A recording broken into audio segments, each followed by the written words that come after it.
بازار میں عجیب قسم کا شور مچ گیا۔ لوگ گھروں سے باہر آ کر تماشا دیکھنے لگے۔ وہ باشوں نے دیکھا کہ انہیں روکنے کے بجائے ان کا حوصلہ بڑھا رہے ہیں، تو وہ مذاق اڑانے کے ساتھ ساتھ گالیوں پر اتر آئے۔ ان پتھر دل بلکہ پتھر سے زیادہ سخت دلوں نے کچھ اور ہی کرنے کی ٹھانی۔ اب وہ پتھر مارنے لگے۔ پتھر اللہ کے عظیم ترین پیغمبر، اعلیٰ ترین انسان کے جسم کو زخمی کرنے لگے۔ آسمان نے بھلا یہ منظر کہاں دیکھا ہوگا؟ حق کی اس سے زیادہ قیمت بھلا اور کیا ادا کی جا سکتی تھی؟ آپ صلی اللہ علیہ وآلہ وسلم اور حضرت زید اب تیز تیز چلنے لگے۔ وہ جلد از جلد ان ظالموں کی بستی سے دور چلے جانا چاہتے تھے، مگر پتھروں کی بارش میں اب اور تیزی آ گئی تھی۔ وہ ظالم اب آپ کے ٹخنوں کا نشانہ لینے لگے تھے۔ آخر آپ صلی اللہ علیہ وآلہ وسلم تھک گئے، سر پر ہاتھوں کے آڑ لے کر بیٹھ گئے۔ حضرت زید دیوانہ وار آپ کے اوپر جھک گئے۔ ان کا جی یہی چاہتا تھا کہ ظالموں کا کوئی پتھر آپ صلی اللہ علیہ وآلہ وسلم کو نہ لگے، اس انسان کا خون زمین پر نہ بہے جو اس زمین پر بسنے والے ہر انسان کے لیے سراپائے رحمت ہے۔ مگر اللہ کا قانون بھی عجیب ہے، وہ ہر ایک کی آزمائش کرتا ہے، نبیوں کی بھی، رسولوں کی بھی، بڑوں کی آزمائش بھی بڑی ہوتی ہے۔ وہ بدلحاظ، بدمعاش، جاہل، بدبخت آگے بڑھے، حضرت زید کو پکڑ کر پیچھے دھکیلا۔ آپ صلی اللہ علیہ وآلہ وسلم کا بازو پکڑا اور کھڑا کر دیا اور آپ چل پڑے۔ حضرت زید آپ صلی اللہ علیہ وآلہ وسلم کو سہارا دینے کے لیے آگے بڑھے۔ آپ صلی اللہ علیہ وآلہ وسلم کے جسم سے بے تحاشا خون بہہ رہا تھا۔ خون رس رس کر ٹخنوں تک آیا اور اب جوتوں میں جمع ہونے لگا تھا، مگر آپ صلی اللہ علیہ وسلم قدم آگے بڑھاتے رہے۔ وہ باش ابھی پیچھے تھے۔ آخر آپ صلی اللہ علیہ وآلہ وسلم بے ہوش ہو گئے۔ حضرت زید لپک کر آگے بڑھے اور آپ کو کندھوں پہ اٹھا لیا۔ طائف کی بستی سے باہر آئے تو آپ کو ہوش آ گیا۔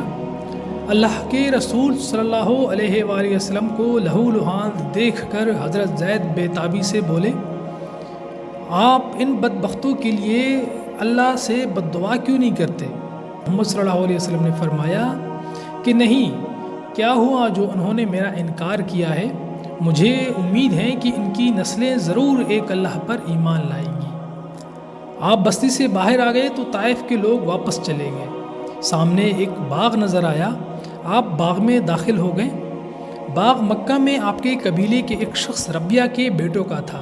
باغ میں آ کر آپ صلی اللہ علیہ وآلہ وسلم کو سکون ملا۔ حضرت زید نے آپ صلی اللہ علیہ وآلہ وسلم کے جوتے اتارے، جوتوں کے تلووں میں خون جم چکا تھا۔ حضرت زید نے خون صاف کرنے میں آپ کی مدد کی۔ اس کام سے فارغ ہو کر فوراً آپ صلی اللہ علیہ وآلہ وسلم اللہ کے حضور کھڑے ہو گئے، 2 رکعت نماز پڑھی اور پھر آپ صلی اللہ علیہ وآلہ وسلم کے ہونٹوں سے ایک دعا نکلی، ایک درخواست نکلی۔ آپ صلی اللہ علیہ وآلہ وسلم فرما رہے تھے، اللہ، میں اپنی طاقت کی کمی، اپنی بے سر و سامانی اور لوگوں کے مقابلے میں اپنی بے بسی کی فریاد تجھ ہی سے کرتا ہوں، اس لیے کہ تو سب رحم کرنے والوں سے زیادہ رحم کرتا ہے۔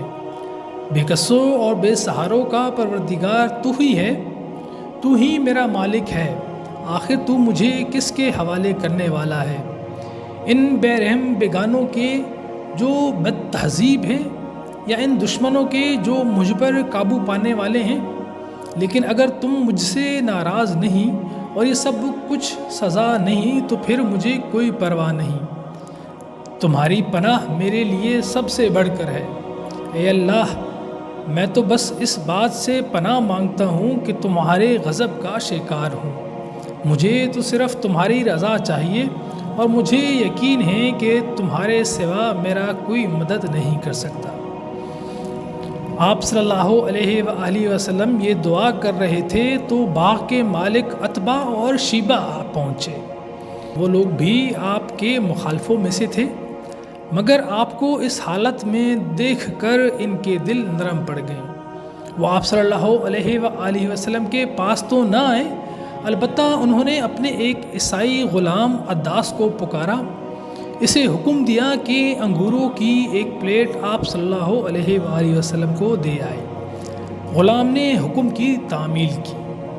آپ صلی اللہ علیہ وآلہ وسلم نے بسم اللہ پڑھ کر انگور اٹھائے تو عداس حیران ہو کر کہنے لگا، اللہ کی قسم، اس طرح کی بات اس شہر کے لوگ تو نہیں کہتے۔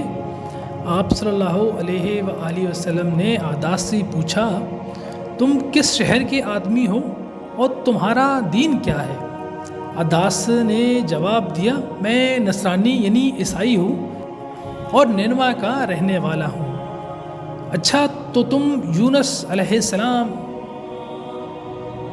جیسے پیغمبر کی بستی کے ہو۔ عداس نے حیرت سے پوچھا، آپ کو کیسے معلوم ہوا کہ یونس بن متا کون ہے؟ آپ صلی اللہ علیہ وآلہ وسلم نے فرمایا، وہ میرے بھائی ہیں، وہ بھی نبی تھے اور میں بھی نبی۔ عداس کے لیے یہ باتیں اس لیے حیرت انگیز تھیں کہ حضرت یونس علیہ السلام سے صرف نینوا کے لوگ ہی واقف تھے، اس لیے عداس آپ صلی اللہ علیہ وآلہ وسلم کے ہاتھ پاؤں چومنے لگا۔